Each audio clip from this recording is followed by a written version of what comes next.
एक अच्छे चरित्र का निर्माण हजारों बार ठोकर खाने के बाद ही होता है। अपना जीवन एक लक्ष्य पर निर्धारित करो, अपने पूरे शरीर को उस एक लक्ष्य से भर दो और हर दूसरे विचारों को अपनी जिंदगी से निकाल दो। यही सफलता की कुंजी है। किसी दिन जब आपके सामने कोई समस्या ना आए, आप सुनिश्चित हो सकते हैं कि आप गलत मार्ग पर चल रहे हैं। जिंदगी का रास्ता बना बनाया नहीं मिलता दोस्त, स्वयं को बनाना पड़ता है। जिसने जैसा मार्ग बनाया उसे वैसे ही मंजिल मिलती है। ब्रह्मांड की सारी शक्तियां पहले से हमारी हैं। वो हम ही हैं जो अपनी आंखों पर हाथ रख लेते हैं और फिर रोते हैं कि कितना अंधकार है। एक नायक बनो और सदैव कहो मुझे कोई डर नहीं है। उठो, जागो और तब तक नहीं रुको जब तक लक्ष्य की प्राप्ति ना हो जाए। सत्य को हजारों तरीके से बताया जा सकता है, फिर भी हर एक सत्य ही होगा। बस वही जीते हैं जो दूसरों के लिए जीते हैं।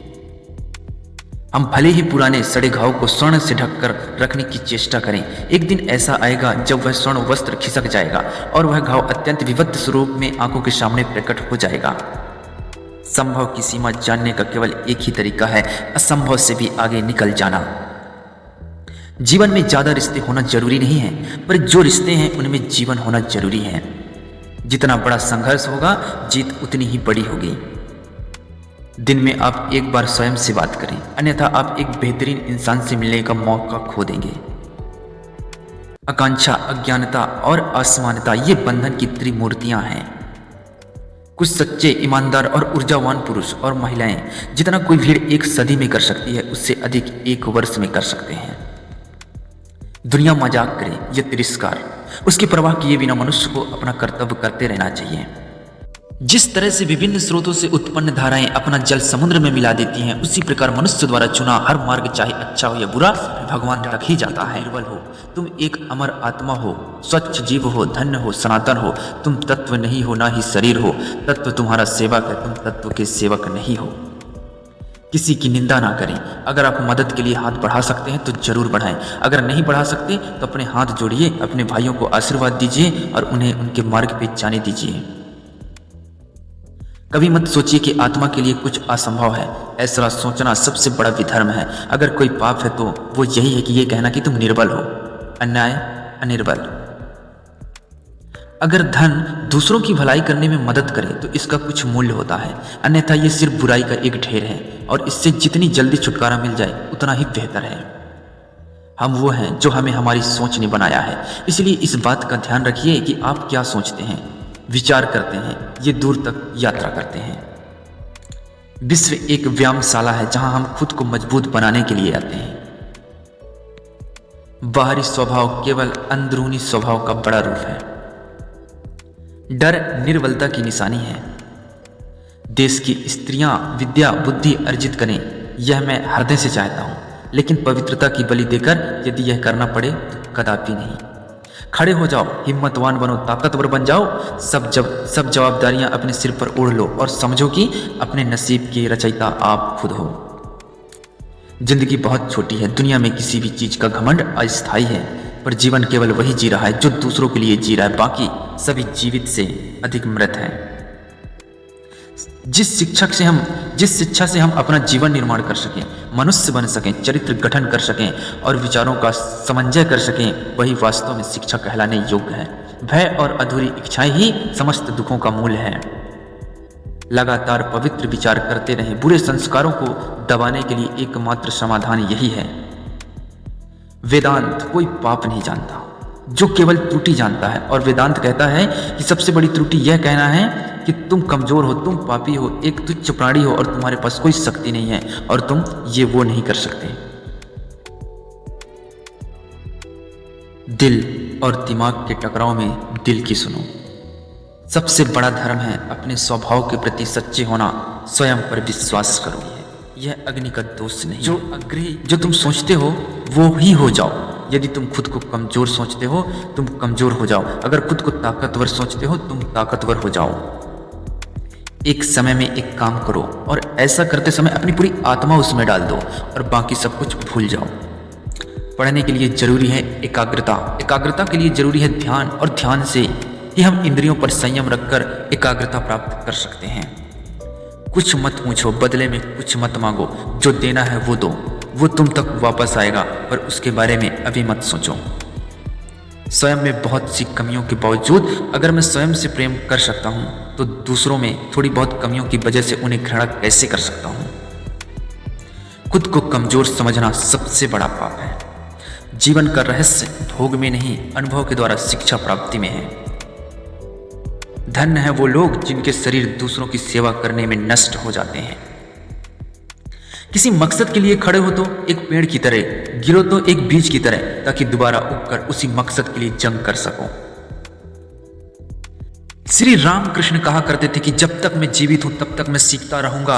वह व्यक्ति या वह समाज जिसके पास सीखने को कुछ नहीं है, वह पहले से ही मौत के जबड़े में है। पवित्रता, धैर्य तथा प्रयत्न के द्वारा सारी बाधाएं दूर हो जाती है। इसमें कोई संदेह नहीं कि महान कार्य सभी धीरे धीरे होते हैं। हम जो बोते हैं वो काटते हैं। हम स्वयं अपने भाग्य के विधाता हैं। हवा बह रही है, वो जहाज जिनके पल खुले हैं, जिससे टकराते हैं और अपनी दिशा में आगे बढ़ते हैं, पर जिनके पाल बंधे हैं हवा को नहीं पकड़ पाते। क्या यह हवा की गलती है? हम खुद अपना भाग्य बनाते हैं। विश्व में अधिकांश लोग इसलिए असफल हो जाते हैं क्योंकि उनमें समय पर साहस का संचार नहीं हो पाता। वो भयभीत हो उठते हैं। शक्ति जीवन है, निर्बलता मृत्यु है, विस्तार जीवन है, संकुचन मृत्यु है, प्रेम जीवन है, द्वेष मृत्यु है। सुख और दुख सिक्के के दो पहलू हैं। सुख जब मनुष्य के पास आता है तो दुख का मुकुट पहनकर आता है। सच्ची सफलता और आनंद का सबसे बड़ा रहस्य यह है, वह पुरुष या स्त्री जो बदले में कुछ नहीं मांगता, पूर्ण रूप से निस्वार्थ व्यक्ति सबसे सफल है। प्रेम विस्तार है, स्वार्थ संकुचन है, इसलिए प्रेम जीवन का सिद्धांत है। वह जो प्रेम करता है जीता है, वह जो स्वार्थी है मर रहा है। इसलिए प्रेम के लिए प्रेम करो, क्योंकि जीने का यही एकमात्र सिद्धांत है। वैसे ही जैसे कि तुम जीने के लिए सांस लेते हो। किसी चीज से डरो मत। तुम अद्भुत काम करो, यह निर्भरता ही है जो क्षण भर में परम आनंद लाती है। स्वतंत्र होने का साहस करो। जहाँ तक तुम्हारे विचार जाते हैं वहाँ तक जाने का साहस करो और उन्हें अपने जीवन में उतारने का साहस रखो। तुम फुटबॉल के जरिए स्वर्ग के ज़्यादा निकट होंगे बजाय गीता का अध्ययन करने के। प्रसन्नता अनमोल खजाना है, छोटी छोटी बातों पर उसे लुटने ना दें। आदर्श, अनुशासन, मर्यादा, परिश्रम, ईमानदारी और उच्च मानवीय मूल्यों के बिना किसी का जीवन महान नहीं बन सकता। तुम्हें अंदर से बाहर की तरफ विकसित होना है। कोई तुम्हें पढ़ा नहीं सकता, कोई तुम्हें आध्यात्मिक नहीं बना सकता। तुम्हारी आत्मा के अलावा कोई और गुरु नहीं है। भला हम भगवान को खोजने कहाँ जा सकते हैं अगर उसे अपने हृदय और हर एक जीवित प्राणी में नहीं देख सकते तो? जब कोई विचार अनन्य रूप से मस्तिष्क पर अधिकार कर लेता है तब वह वास्तविक भौतिक या मानसिक अवस्था में परिवर्तित हो जाता है। आज्ञा देने की क्षमता प्राप्त करने से पहले प्रत्येक व्यक्ति को आज्ञा का पालन करना सीखना चाहिए। जिस क्षण मैंने यह जान लिया था कि भगवान हर एक मानव शरीर रूपी मंदिर में विराजमान है, जिस क्षण मैं हर व्यक्ति के सामने श्रद्धा से खड़ा हो गया और उसके भीतर भगवान को देखने लगा, उसी क्षण मैं बंधनों से मुक्त हूँ। हर वो चीज जो बांधती है नष्ट हो गई और मैं स्वतंत्र हूँ। हमारा कर्तव्य है कि हम हर किसी को उसका उच्चतम आदर्श जीवन जीने के संघर्ष में प्रोत्साहित करें और साथ ही साथ उस आदर्श को सत्य के जितना निकट हो सके लाने का प्रयास करें। कामनाएं समुद्र की भांति अतृप्त है, पूर्ति का प्रयास करने पर उनका कोलाहल और बढ़ता है। यदि स्वयं में विश्वास करना और अधिक विस्तार से पढ़ाया और अभ्यास कराया गया होता तो मुझे यकीन है कि बुराइयां और दुखों का एक बहुत बड़ा हिस्सा गायब हो गया होता। भगवान की एक परम प्रिय के रूप में पूजा की जाना चाहिए। यह अगले जीवन की सभी चीज़ों से बढ़कर है। हम जितना ज़्यादा बाहर जाएं और दूसरों का भला करें, हमारा हृदय उतना ही शुद्ध होगा और परमात्मा उसमें बसेंगे। हम इस दुनिया में सभी भेदभाव और किसी स्तर के हैं, न कि प्रकार के, क्योंकि एकता ही सभी चीज़ों का रहस्य है। जब तक आप खुद पे विश्वास नहीं करते तब तक आप भगवान पे विश्वास नहीं कर सकते। उस व्यक्ति ने अमर तत्व प्राप्त कर लिया जो किसी सांसारिक वस्तु से व्याकुल नहीं हुआ। एक शब्द में यह आदर्श है कि तुम परमात्मा हो।